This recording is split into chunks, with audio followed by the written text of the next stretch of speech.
Is getting more and more important on all campuses. All right, so you have the ability to slow this recording down, and I could actually unmute.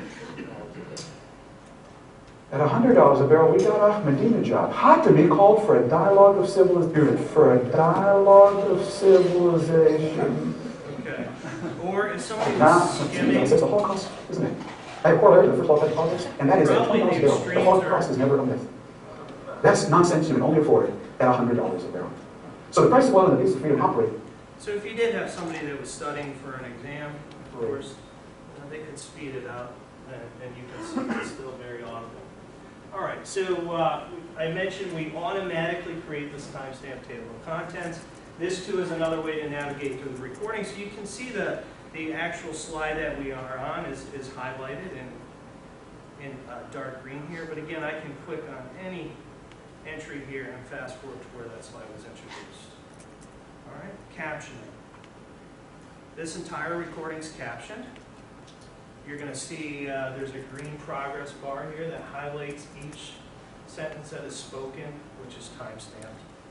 Okay, so currently we have 3 different ways that we actually work with a partner to provide captioning as a service, automatic sync technologies. So I mentioned those 4 user interfaces at the beginning. There's simply a box that you check on the web management interface if you want to send something off to have it captioned if you have an account with automatic sync technologies, okay?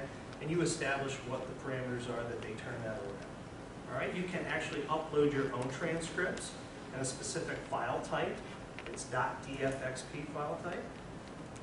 All right, and the third way that you can caption is you can actually caption right in our editor.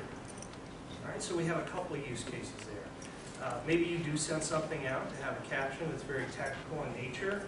It comes back, it's not 100% accurate. Very quickly you can make the correction right within the editor. Okay? Or maybe, you know, you have students, or maybe even personally you can type very quickly. You could run through a recording a couple times. You have the ability to adjust the timestamps, make corrections. So if you went through a recording a few times, you can make it fairly accurate captioning right within the editor. Okay, any questions there? Okay, notes. I'm signed in here already. J. Dennis. This was my Sakai credential, I believe most of you are working with or familiar with Sakai. All right, so my notes are tied to my login credential. Okay, a student generally would take private notes. All right, so you can see my notes are locked down, but I could unlock them that easy. All right, you can see we're 40 minutes into this recording. All right, so I take my notes here, I hit return, and you see it timestamps my note. Okay, all notes can be edited or deleted. Now another key takeaway here from note taking is if you are going to record your classroom and you have your students, everybody's in the class, but they know it's being recorded, they can actually take notes live during the recorded session. All right, and their notes become a part of that recording, so the next time they log in on demand to watch it, to study for an exam or whatever the situation might be, all their notes will be right there. All right, we have 2 other channels for note taking. All right, other users. This generally would be faculty-facing, forward-facing notes to the students. They're going to be public. All right, but I'll just mention real quick here, our next tab is search. So these 3 tabs we're going over right now, contents, captions, and notes are all searchable. So maybe you want to tag specific content for your students. Maybe just share a keyword with them, exam, important, whatever it is, okay? They can search upon that recording and go directly to that point in the recording that you tagged as important. Okay? The third is another channel for note-taking. This is a collaborative channel where faculty and students can collaborate together. Okay? And these are public as well. All right, let's move over to the search tab. So I can search by relevance or time.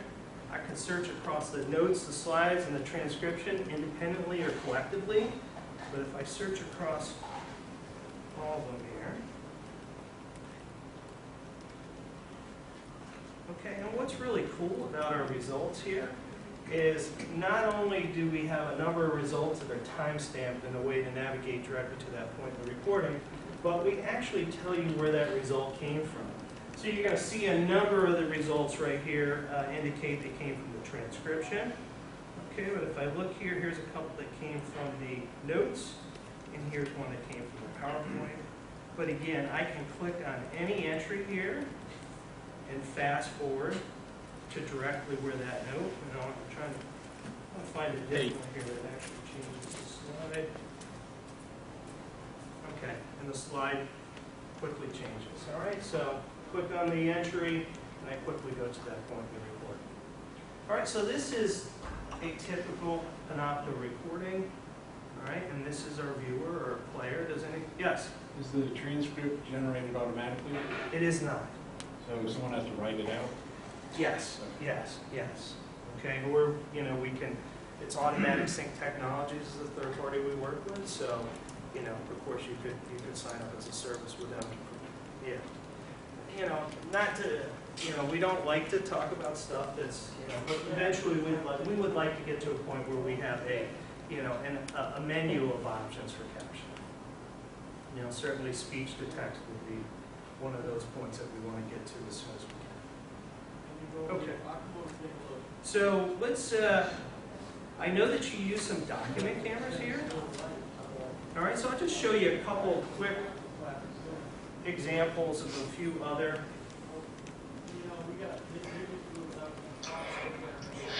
Well, and welcome back again. And this is a cord tie. The organs of cord tie. So these. All right, so this is a document camera. All right, so this is very much so a unique feature for Panopto is the ability to have two simultaneously camera feeds. All right, and as I mentioned, with any camera feed with Panopto, I have the ability to go full screen. Okay. How about, I don't know if there's any interactive whiteboard, smartboards, but this is just pretty cool. Essentially anything that plugs into the recording computer and we recognize those drivers can be captured and synchronized. Okay? So this is an interactive whiteboard. That's what we're here. And I just like to show, it's just pretty cool the way that we can, capture an interactive whiteboard. I think I might have advanced that a little bit. Okay. Again, it just shows you what we can do. The other thing I'd like to point out here is there is a PDF attachment to this recording. Okay, so it's a 4-page HTML quick reference guide. Right from here, a student could save this to their hard drive and print it out. You can attach, as many PDF documents as you want to any Panopto recording. Okay. Maybe I'll just show you one more quick example for Panopto. Hi there. Today we're going to show you how to check your oil. And this is actually... Before we get into it, I thought we'd cover a couple of topics about checking your oil. very Why would I want to humorous, check my oil? it's Well, tongue-in-cheek. because the water's not going to run for very long, so this is But important I like once to in a show while. it for a couple of reasons. What happens if you don't do it? Well, I guess you're going to run out of oil, your engine's going to seize up, and you're going to have a very... It's actually funny. I can share it with Leela after if you want to see it. But this is our Chief Product Officer. This is the young and talented Eric Burns, okay? And they were on their way in to see customer General Motors, okay? And they just wanted to show them how flexible our product is. All right, so the first reason why I like to show this recording is it was made offline. Okay, you do not need a network connection to make a Panopto recording. All right, the other reason why I like to show it is it just shows how flexible we are. So you can see we have a computer up there. You can see the numerous USB devices plugged into it. And if you look right to the bottom right of the computer, you actually see a tablet that's plugged in as well. And again, it is funny.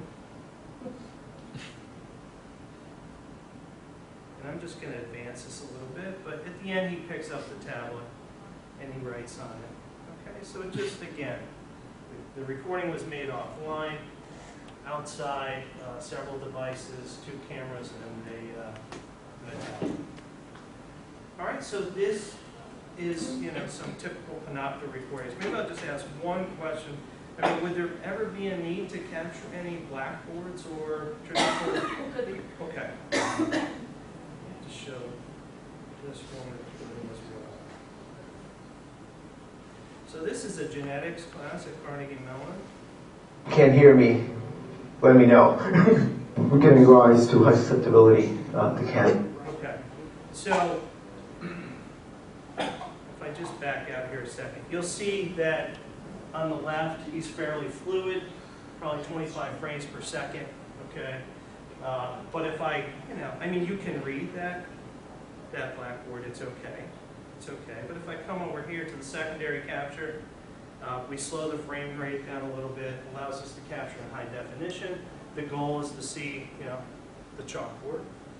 And of course, yes? Quick question, can you use this for doing live streaming, or is this just point in time capture and then sort of? No, you can do it for webcasting. You can live stream it, live broadcast, okay? With all of the different? Yes, with all the different feeds, okay? I'll just say it, but not for a conversation, for you to broadcast your presentation, all right? And we'll get into this a little more. Your remote viewers have the ability to ask live questions, okay? They also have the ability to take live notes during the broadcast, okay? But they won't be able to talk to you, okay? Okay, so that's essentially our viewer, okay? And some different examples of, how you could use Panopto or the different outputs that you can get. Yes? So a question on bandwidth, you said you could make it offline, but then you have to upload it to presumably your server, and then the students would download it. What kind of bandwidth is required? I got a pretty slow connection at home. Sure. Well, a couple different things. We already mentioned smooth stream, right? Right. So that's one. Smooth stream could be enabled. So the idea there, if they could load a web page, they should be able to watch it. Should dial back, to a lower quality.